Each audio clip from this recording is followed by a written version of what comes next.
Before we get started, so everyone is going to be muted. If you have any questions, please go ahead and post them in the chat box on the bottom right of the Zoom window, and we will address them as they come in or at the end during our question and answer. This session will be recorded for future use. If you do not feel comfortable, please turn off your camera. But we are trying to develop a community and human interaction, so we ask if you do feel comfortable to leave your camera on throughout the session today. This session, we're going to do a presentation format, and then we're going to have some question and answer after that. The presentation is linked in the chat if you'd like to follow along. And at the conclusion of the webinar, we will send a feedback form in the chat that allows you to give us feedback on how we did to get today, and also a suggestion form if there's some suggestions you'd like to give us moving forward with our series. So with that in mind, I'm going to go ahead and turn it over to Jim. So Jim, go ahead and take it away. All right. Again, good afternoon, everyone. It's nice to see all of you. Many of you I got to say hi already. For the condensed, shortened version this afternoon, I'm probably going to talk quick. Hopefully I can be able to cover everything. But at the same time, this is my very first webinar too. So I said it's a little bit different from being in front of you face to face. So, but like I said, I'm just very happy to see all of you that logged on today. And now that we're kind of in a different kind of environment, and just my feeling and thought is, especially, you know, like we're so used to being with our students every day, working with teachers, working with other staff, and now we're working from home and then trying to, how can we still make those connections with students and with others online just from our own home. Jim, so can you hear me? So could I interrupt you just for a second? Do you have your email program open in the background? What? Your email program? Do you have it open? I just closed it. Okay, good. It was given a warning on the screen, on the shared screen. So, oh, okay. You're good now. Keep going. Okay. All right. Thanks. So anyway, so what I did was Becky and Scott spoke to me a couple weeks ago when everything was changing and then we were starting to be at home. If just trying to come up with an idea as far as like maybe we can try to provide some resources at this point as far as from home to share out with others for at home, for parents, for teachers. Now I think just starting now to get back to online learning with their students. So what I did was I'm trying to find some ideas as far as just to come across here with you. Over the last 2 weeks, and as far as days, as far as when I have been able to work, I was part of a project called PAIU, Pennsylvania Intermediate Unit. And I was able to work about 2 days on that and was asked to complete a portion of trying to find some paper and pencil resources. Because unfortunately, when we work in online communities, unfortunately, none of us have internet. So that also makes it a challenge as well.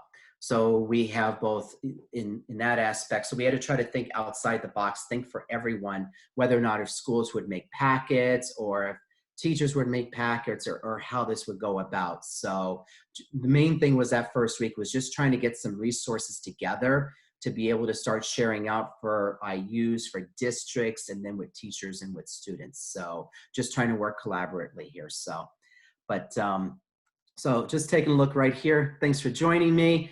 I found this quote yesterday. I just thought it was kind of fitting. Obstacles don't have to stop you. If you run into a wall, don't turn around and give up. Figure out how to climb it, go through it, or work around it. I have never been the online person. Technology is not my strongest area. I'm more of a hands-on, working right with someone face-to-face. So this is a little bit different for me and a challenge for me at the same time. But whatever we need to do and kind of still make that connection with others. And no matter what, we always do things with kindness. So that's always my motto as well. So how can we be supportive at this point? In any way possible, we can connect with families.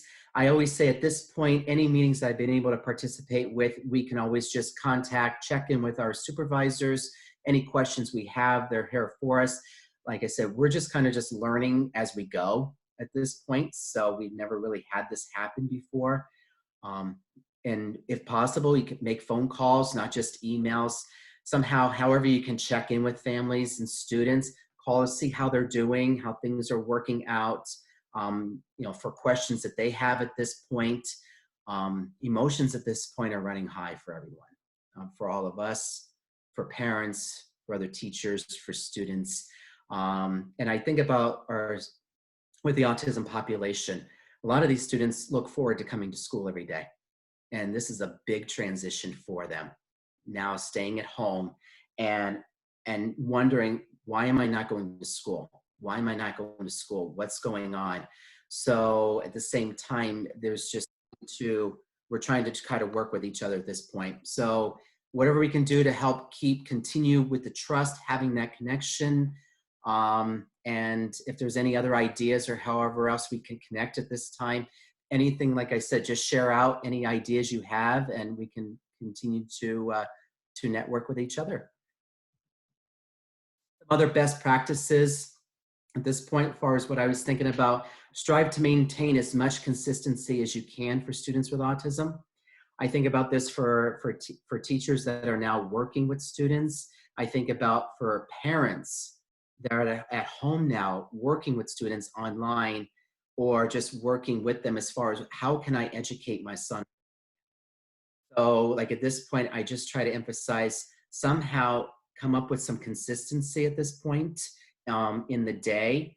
Um, and it doesn't even have to be, let's say we're like at home working 7 hours, you know what I mean? It just can kind of be short increments, build from there. Give some advanced warnings and take some time to prepare for students for changes in routine and schedule. Like I said, for those questions. And this might be a good time too, also involve your child, involve the students as far as some ideas and what we can do to help each other. Continue to use those visuals to help with transitions. Keep distractions and outside stimulation to a minimum during learning. Learning can happen any time during the day. It doesn't have to be a set time as far as when you're going to start. Like I said, keep that consistency, but at the same time, flexibility is important too. So comfortable for the student. I think about for students, make it comfortable. Also, this might be a time to kind of relearn how to kind of get to know the student again, because now it's through a computer versus face-to-face. Talk about those interests, whatever we can do, work with them in small increments, prevent frustration challenges. Some other considerations, students may need to review or be taught social skills or positive behaviors as well as academics. Work on what they know. Do some of that review. It may not be a time to start new learning. Just look at as far as take that time to review, as far as what they're good at, keep building from there. As much as we can, keep calm, especially when there are some situations that may develop. Try to incorporate students' interest in learning at the same time, depending on how many we're working with. And through all of this, what I'm sharing with you this afternoon too, I was also trying to think about between both teachers and for parents as well.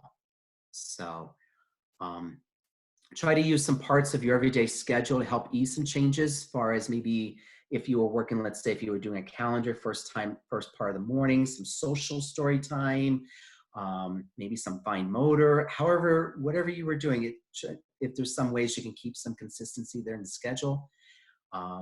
Maybe also a great idea, include the student or your child to brainstorm a schedule for the next day. So some ideas, what do we want to work on the next day? It was interesting, throughout the last 2 to 3 weeks, I've been seeing a lot, let's say, between Instagram, Facebook, a lot of parents were posting of what they were working on with their students for that day and how they were asking about what they wanted to work on, and a lot of hands-on, and the kids actually looked happy. But at the same time, it's like, and we were at this point, it was going on 2 weeks, now another 2 weeks. Now, unfortunately, it's indefinitely. So we do not know exactly when we'll be able to come back to school. So, so at this point, what I have here, I just have some resources. I mean, I would love to take the time to go through each and every one of them here with you. Some of them you've heard of, some of them maybe you've not heard of. If there's any other ones, I was going to ask all of you if there's any that are not included here today, if you would like to share, put it in the chat box as well. All of this will be shared with you that you can use as far as for teaching or for working with your own child. So a lot of the resources I've been finding over the last 2 weeks now that usually you would have to pay for are now free, or at least for the temporarily. So you just have to kind of take a look there. The first one that I found was socialthinking.com. So some resources they had here with social emotional learning that they talked about, talking about, let's say, some areas. Some of these were listed here as articles. So there's a lot of different articles that you can read here as well. Some resources are free, some were for purchase. This one here, I know there were quite a few you would have to purchase. The next one I found was using visual strategies for autism. So this one, if I click on here, Scott, if I were to click on the link, would everyone be able to see the page? Yep, you just might have to toggle to it up top on your web browser. If I click on here. Yep, Okay. yep, you're good. Okay, so taking a look here, you know, what I did here was I was just trying to go through it and just scrolling down here, visual strategies.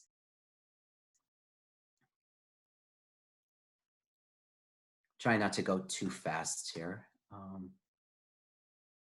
But there was like some downloads as well that you can make for visuals. They talk about here for speech and language for educators as well as for parents with special needs. And here, down here, they had a survival toolbox. So if I clicked on here, by scrolling down here, they gave a lot of some recommendations, and some of this, like I said, for parents. So just finding some of these ideas here. Same thing on the right-hand side here where you see the autism, some different categories as well. There's maybe some areas here that would help you as well. So, all right, so I want to get back out of this here. Let me go back here.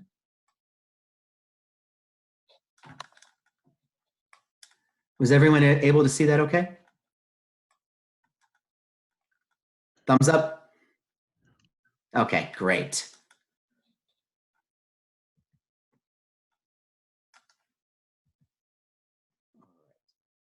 This one here, taking a look at here, some educator resources. So like I said, for this one here, this clicking on here. So if I clicked on this one here, some best practices for educating online. They give some advice for teachers. Some technology as well. As far as if you're doing a Zoom and that, so some instructional strategies. So they gave some of that here. I click back here now. Let me see here. Click on the tab on the top there, yeah. Okay, there we go. So there's also this one here that gives some additional webinars. So they gave some free webinars to watch here as well.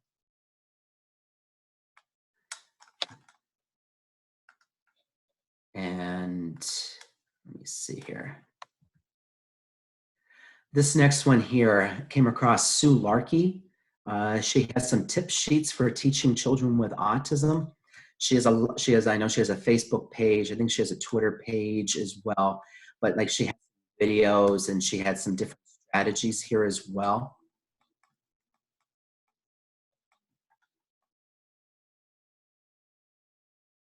So there was some videos that she posted here. I know she gave a lot of talk that she gave about as far as just trying to, whatever we can do to try to help keep students calm during this time, as far as keeping things proactive. Integrating materials to use with students online. They did some visuals, some stopwatches here, so some sensory items here. Let's see here.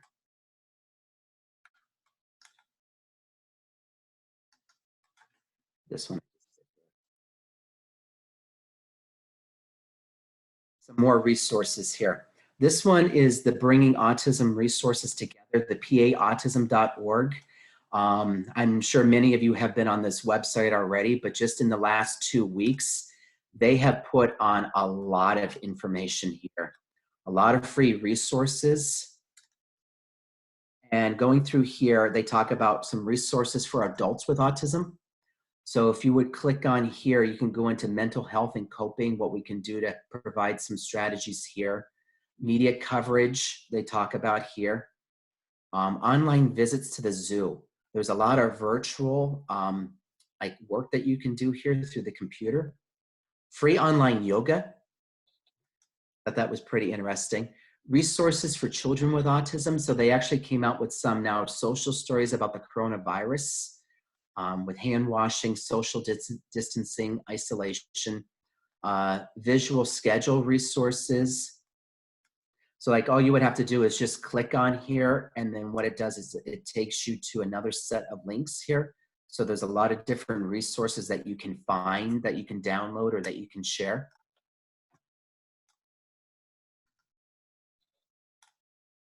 And arts and crafts, they had some arts and crafts ideas here as well. Some online field trips that you would just click on here. Some resources for parents and caregivers of individuals with autism. So there's a lot of things here that you can also share with parents. And then resources as well as working, some professionals working with individuals with autism.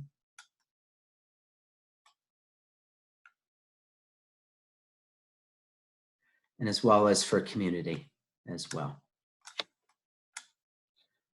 So they given all these different areas. Take a look. The next one here, the Coronavirus Health and Safety Guide.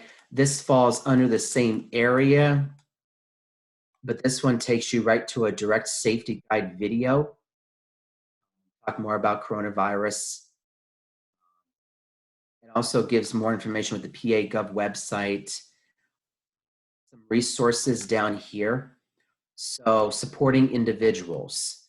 So here they talking about coronavirus, managing changes, activities to stay engaged. So for example, if I clicked on this here, it will scroll you down even further.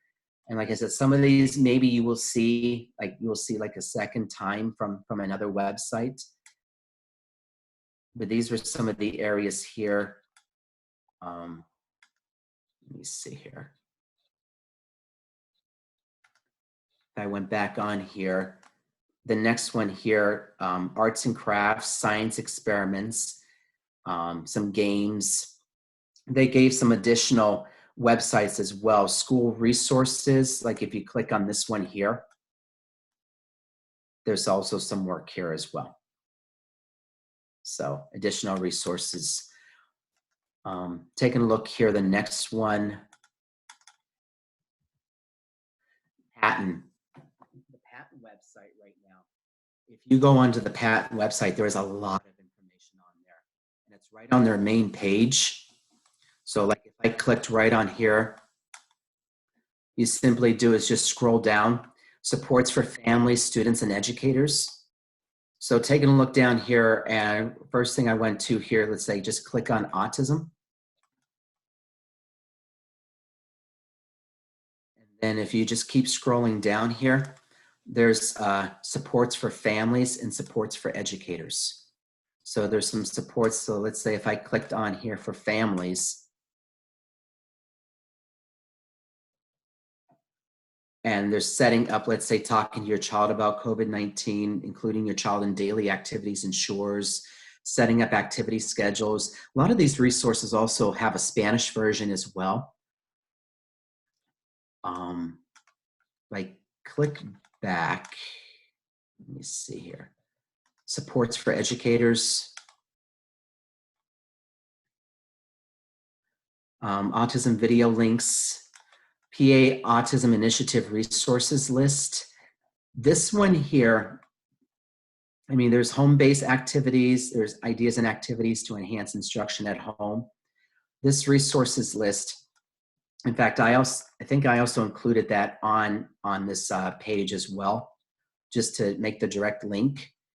So like they give you here the names of all the sites, different resources, and they also show the different learning levels as well for the age level of the students. And I mean, it takes time in that, but there is a lot of different websites here for students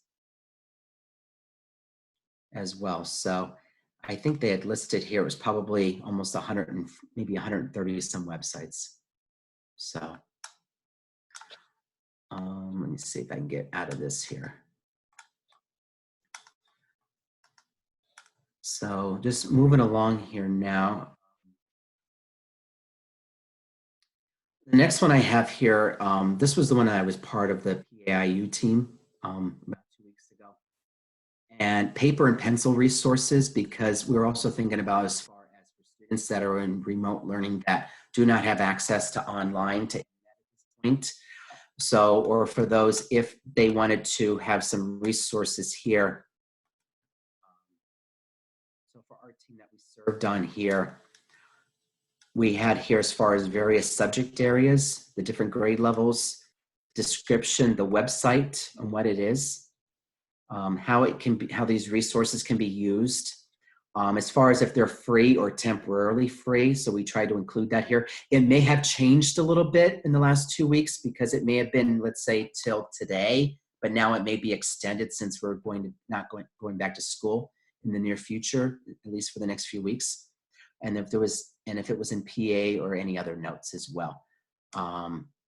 So on this one here, I want to say there may be about 60 to 70 different areas. And like all of these resources, you can actually download print as well. So if, let's say, if they were packets that were given to students in that. So, but some other resources. So.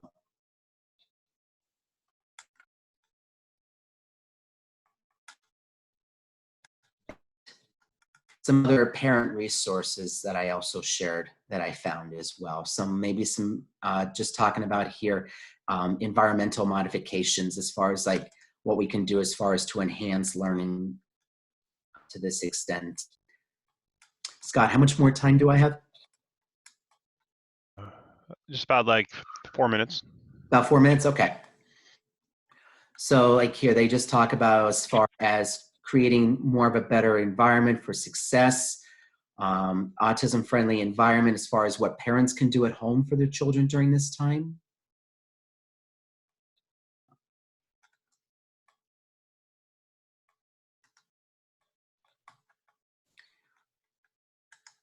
Just taking a look at this one here, supporting individuals. So like I said, some of these may be just articles to read at this point.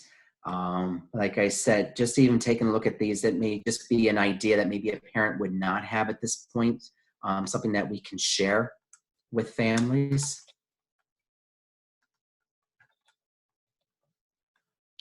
Preparing for instruction as well, and what else, how we can do to support each other. And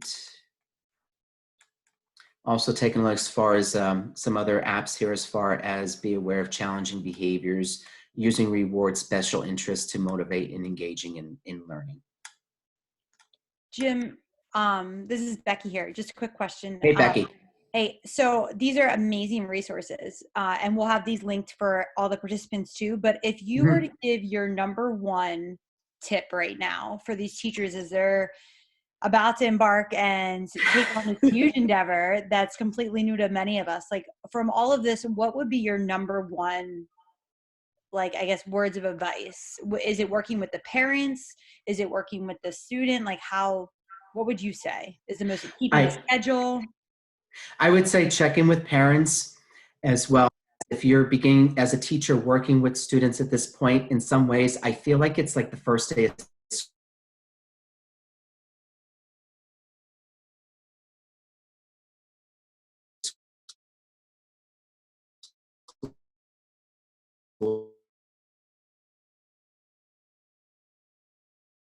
So for me, starting over.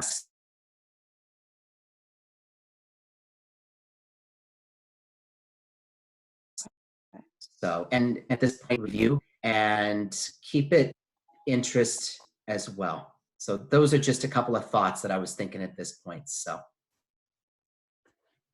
Okay, thank you.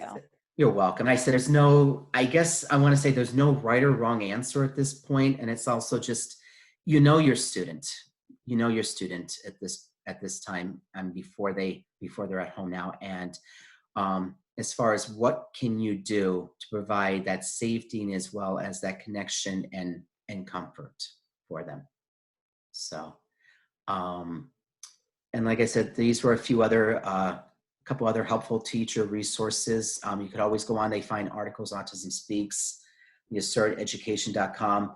James V. Brown Library in Williamsport right now are offering free resources. In fact, I just received an email because I'm a member there. Their Tumble Book series, it's a series of audible books that read to you. I actually used to use those with my students when I was a teacher.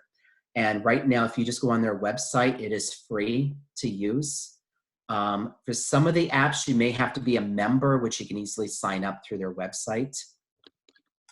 And the other websites, I always encourage, there's a lot of different activities, the Do to Learn here. Sensory World, one of my favorites, Barefoot Books as well. I like to share this out whenever I'm in trainings and that as well. So there's like some fun videos that you can also, for singing, for reading, as well as some comprehension as well.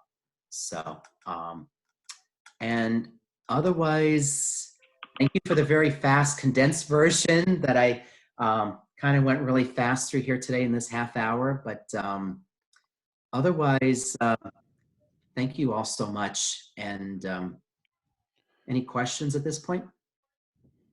So thank you very much, Jim, for your presentation. I'm going to unmute here, or allow people to unmute themselves. So if you have any questions, you can ask Jim. There's also some questions in the chat, it looks like, so we'll see if we can address those. Okay. As I'm doing that, I also posted in the chat the links for feedback and also our email addresses if you want to get in touch with Jim or any of us about it. Yes. And so the last thing I want to do before, well, I guess that's good enough. Let's open up for questions. So I'll do my best. any questions, you can go ahead and unmute yourself and ask. Also, just feel free to post them in the chat. So the slides that were presented, is there a way to access them through here to see the resources better, because the font was quite small? There is a link in the chat, and if you can't access that, it will be on the Online Learning Hub website as well. There'll be a link to download the presentation. So that's where you went to hopefully access the Zoom today, and you'll be able to get it at that spot. Yeah, I also just linked it again in the chat for you, Al. I think your name's Alice. Yes, thank you. Okay, so if you want to click on that right now, you can also save it that way. Jim, I believe, I'm not sure if you're familiar with Class Dojo, but Jess had a question about Class Dojo, and maybe anyone on the call might know. Is this a platform that they could use like Seesaw, where students can write on top of a picture that is sent or taken, or anything like that? I would say, honestly, at this point, I've heard of Gojo. I've seen it in the classrooms, the Seesaw as well. My thought is if you're able to make it work in that, to make it interactive as much as possible, absolutely give it a try. Jim, I have a quick question. And I think you muted yourself again. okay, so what is the Seesaw? This Seesaw app, who had asked that question? It's Meg, I'm sorry. Yeah. Yeah. So we do have a presentation from last week that's on our hub that has recorded like the last 15 minutes that Erin Hamilton did, is about Seesaw. And it's about, I don't know, Erin, do you want to give a quick 30-second speech there? 30 seconds. Sure. Seesaw is a platform that you can interact with students back and forth. You can push out assignments. They can send back their finished assignments. So it is something that needs to be it's an online platform. But it's a great way, like Jessica and I were talking about using it maybe for fluency with her students, where they can record themselves for up to 5 minutes of reading and then send it to you. Any kind of video, it doesn't even have to be reading. It can be anything at all that they can record. There's lots of different uses, and I feel like Seesaw right now has so many different things for teachers to go onto their website and learn from on their website. So if you just go, it's to Seesaw. We can put that in the chat also, the link. I'll do that right now. Thanks, Becky, Aaron. Becky, I have the hub up if you want to talk about it just a little bit. Oh yeah. So this is our online learning hub, which you'll get in a follow-up email after you fill out the feedback form. But right there, we have the suggestion form, and then we also, where Scott is going down, if you missed the feedback link, we've now linked it in there. If he scrolls down, you'll see this, the tech du jour. Where is it at? One way up. Yep. That is the recording. That's where we talked about Seesaw and Flipgrid. So you have access to all of those recordings, and then what will happen is right here where you see autistic support and remote learning, we'll change that time button to download presentation, and you'll be able to download the presentation and get all the active links. Great, thank you. You're welcome. Alice, I was just going to say too, if there's anything as far as if you want, I could also send you from my part as well, if there's anything else as far as to say that, the other link that should help. So I appreciate all of this. I work with the 3 to 22 in a very large school system, and this is helpful to share with families as well. Hey, Jim. hi. I have to leave. I'm going to another Zoom meeting at Fun and Function, but I just wanted to say thank you. And the biggest thing I pulled out of this I like is the don't be afraid to shorten sessions. You know, I know with Yes. OT, we're usually like a 30-minute session, and I just like the idea of, 10, 15 minutes, maybe twice a week instead of once or whatever. And just that reaching out to the parents first and establishing that rapport, and then like kind of feeling out where to go from there, or, what their input is going to be. And, and it's so individualized with, our students with autism. So, but thanks for everything. Nice seeing you, and nice seeing your face, Alice. And thank you for you letting me know about this. It was huge. I appreciate it. You're welcome. All right. Thanks, Mel. Yeah. Great seeing you. You too. Any other questions? Or like I said, I know there's other resources out there. These were just a few that I thought of just in time. Like I said, whatever you can make for students. Like I said, Mel had a good idea as well as far as chunking times as well. What would work best for the student and for your child at this time? So Jim, I have one more question for you or for the group. I know that some of the teachers that I've spoken with so far this week are a little nervous about some of those students who are a little bit more affected by autism. Some of the teachers have commented that. oh, Meg, you're unmuted. Okay, I'm sorry. Anyway,